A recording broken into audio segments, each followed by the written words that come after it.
Hi, you entrepreneurs. Today we have Sherwood. He is the co-founder, co-owner of Consciously.org. If you feel like you might have a missing piece and that puzzle fully not there, they'll help guide you to figure out where you need to go to next. Take a listen. Please subscribe. Tell your friends.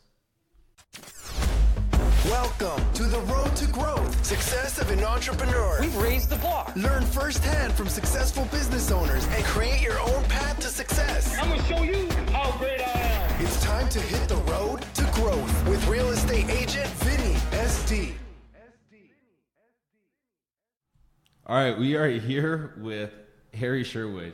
He is the CEO, founder, or co-founder of the Consciously.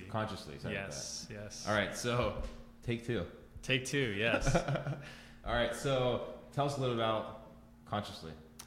Consciously is a holistic health and life business. We help people, whether it's through a 1-hour session, 3-month-long program, 1-year-long program, into anything from meditation, plant-based nutrition, emotional release, lifestyle coaching, spiritual counseling. It's holistic life, and we help people go from where they are to what's your next step in life, and how can we help you get there?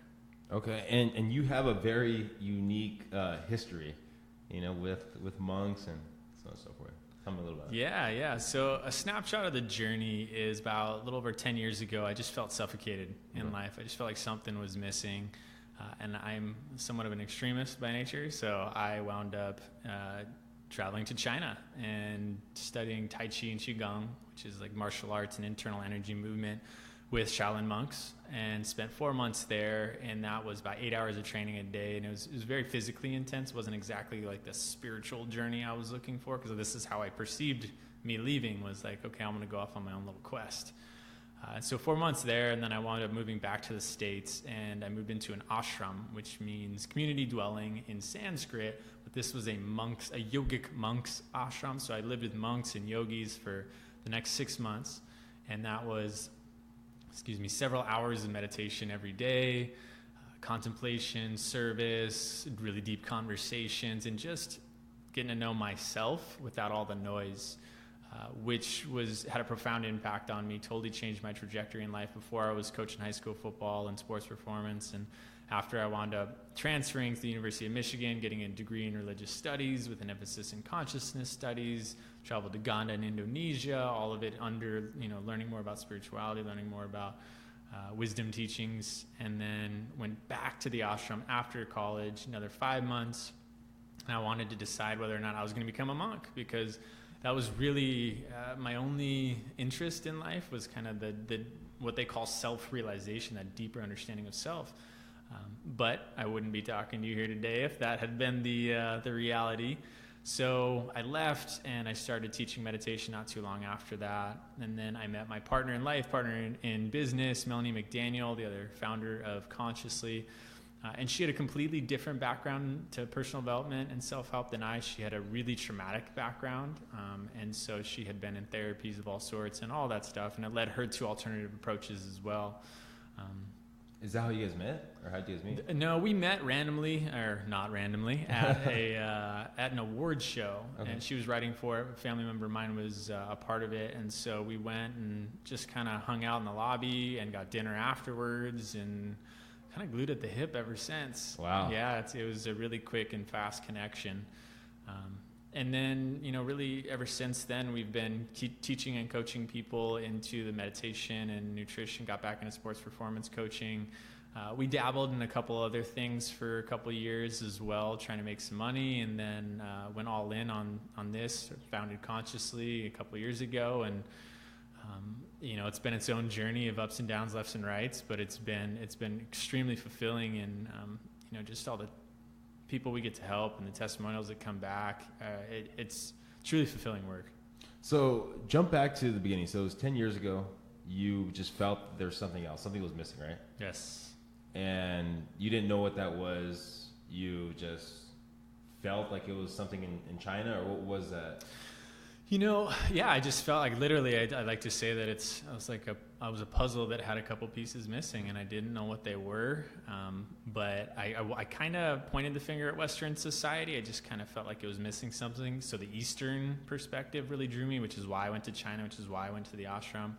But China in particular, my brother's friend had been to a similar place in China and studied Kung Fu. And he's like, dude, you got to go. If you're going to do something like this, go to this type of place, which was powerful. And then the ashram kind of came through, drawn to the Eastern. But I'd been beginning to learn meditation from the same organization about a year before through my brother who was in AA. And him and my dad found it and were like, Harry, you got to go check this out, because they knew I would like it. They knew that's where I was kind of gravitating towards, and I'm super glad they did.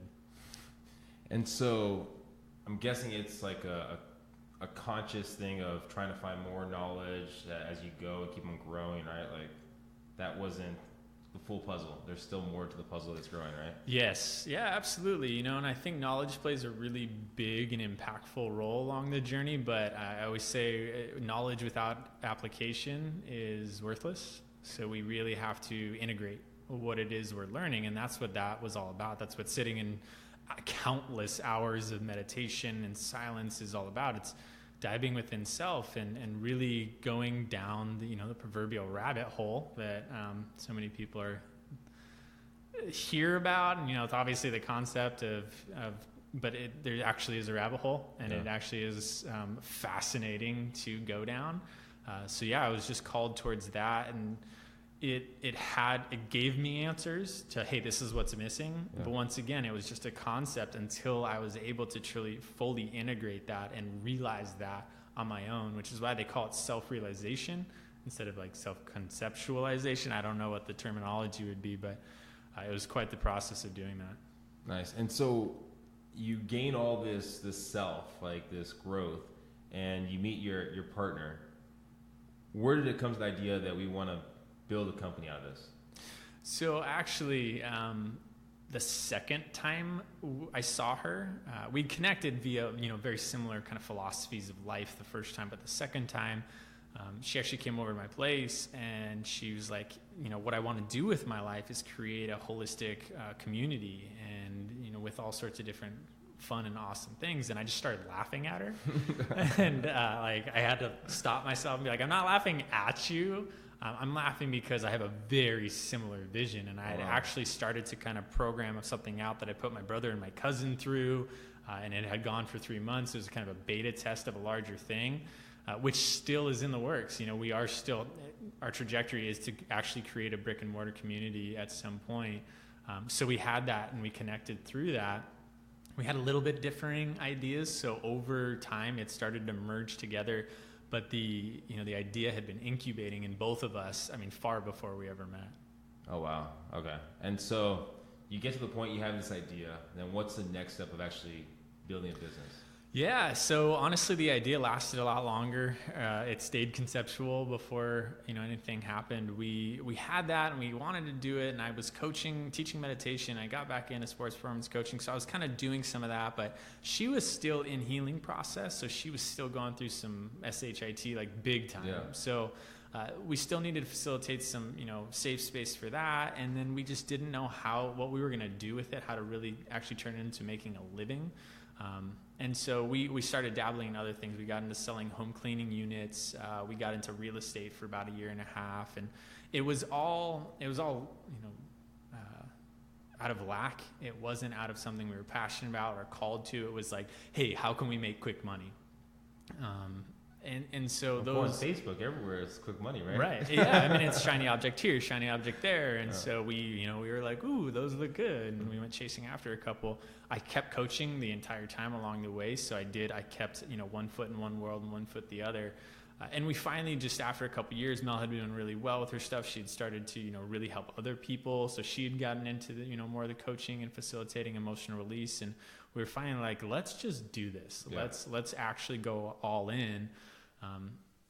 But when we did start to go all in, we started to get lost in the shoulds. We got lost in, this is what you should do if you're going to be a successful entrepreneur. Yeah. which was other successful entrepreneurs telling us this. Yeah. But quite often nowadays that comes from them selling a course on how to make money. Yeah. And so, everyone will teach you how to become a millionaire because this is how they made money. And I'm not saying that, they didn't make money that way, but actually a speaking coach of mine once said, Harry, people, when you're on stage, what you need to do is, number one, people will believe that you've done whatever you said you've done most of the time. They might even believe that you've been able to do it for someone else. But what they need to believe is that you can do it for them. Yeah. And so that was really we got lost and they can do it for us too. But it just didn't work out that way. And we spent a ton of money doing things that other people told us to do. Some of those actually really worked out because, we built out a nice website and some good things came from it. But we wound up losing a lot more money, and I like to call it tuition paid. We just learned what, a way that we weren't going to make our light bulb. And so we really wound up having another sit down after about a year in and a heart to heart and just like, okay, so if we're going to spend all this time and money doing something, we might as well be passionate about it. Just like all the other areas of life, we've gotten in alignment with passion and purpose and connected to, that deeper sense of self that we had both spent so long seeking. And so we said, okay, out of all these shoulds, out of like the however many shoulds that exist, what do we actually care about? What do we actually like? And I love speaking. I love being on podcasts. So this is something that I genuinely enjoy, which is why I had a speaking coach, because it was just something so natural and fun to me. I like writing, so I've been doing a lot of writing, and we did a lot of writing within that. And then in person-to-person referral business, like being a coach, you have to have the trust of someone. They have to know that you have their back and that you're going to help them through the hard times and you're going to help them figure stuff out. And so it's an in-person connection. There's a saying that's no one wants to know what you know until they know you care. I like that. Yeah, exactly. Yeah. And so that's that human to human connection. And we both, love doing that. So we found what worked for us, but it came with a lot of ups and downs. Well, tell me about some of those pitfalls. What are some of those hiccups, some of those hurdles that you had to overcome to get to that where we're at now? Yeah. I mean, everything from having, a fair amount of clients during one time and not very many at other times, and bleeding money, going into debt for, as we're trying to do the shoulds, and spending a lot of money with certain people who promise this and that, and then they don't deliver. And then we're kind of left there with no money and saying, okay, well, what do we do now? Having people just, I think across the board, it came down to, for us, no matter what, if there's a question we actually ask all of our clients that we really had to sit with, was, a lot of people know the question, what would you do if you knew you could not fail?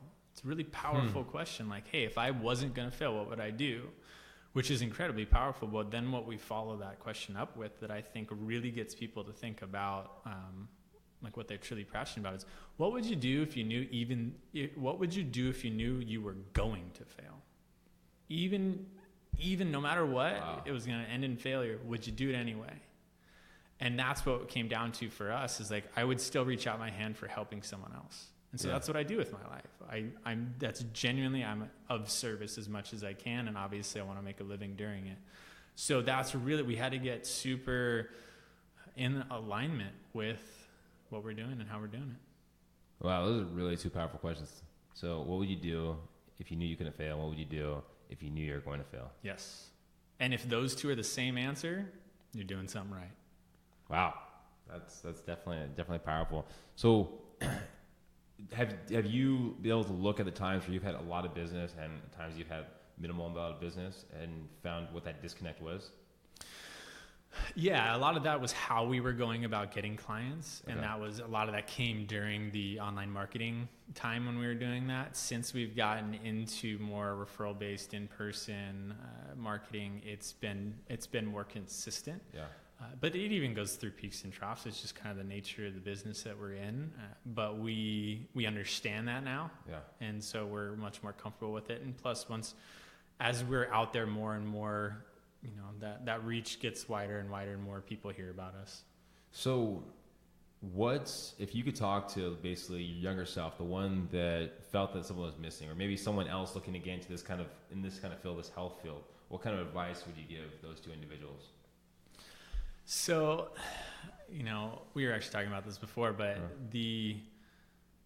I don't know if I'd give myself any advice, because where I am in life right now is something I'm truly in love with. I genuinely love life, even though I have peaks and troughs, even though it's not all sunshine and rainbows, but that's okay, because I know who I am, and I've spent so long coming to alignment with that. So, and that wouldn't have happened, and maybe, I don't know the answer to that honestly, but that may not have happened if I had been given the answer early on, because I am who I am because of what I've experienced. Yeah.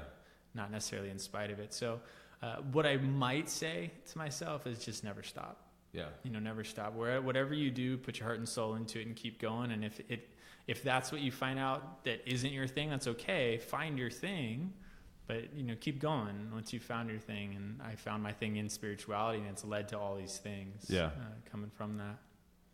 Someone else in the health field, I would say,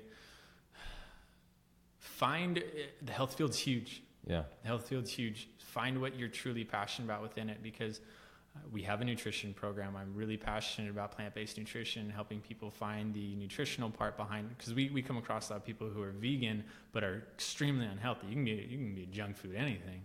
So, but I'm more, at first I was more passionate about the nutrition, then I was passionate about having the general conversation about how it impacts the world. And even though it shifts, make sure you're passionate about it. The truth is, I'm passionate about spirituality, and a part of that is staying physically healthy. So, plant-based nutrition, if I was only teaching that, it wouldn't be enough. Yeah. It just wouldn't be enough for me. So find what you actually, truly, genuinely love to do, and that might take time. That might take a lot of trial and error. But once you do that, stick with that, and you can help a ton of people, because we're having an epidemic of a health crisis, physically, mentally, spiritually, and we need all the help we can get. So what's next for your company? So you guys have the mind, body, health, food, everything. What's next for you guys? What's the future?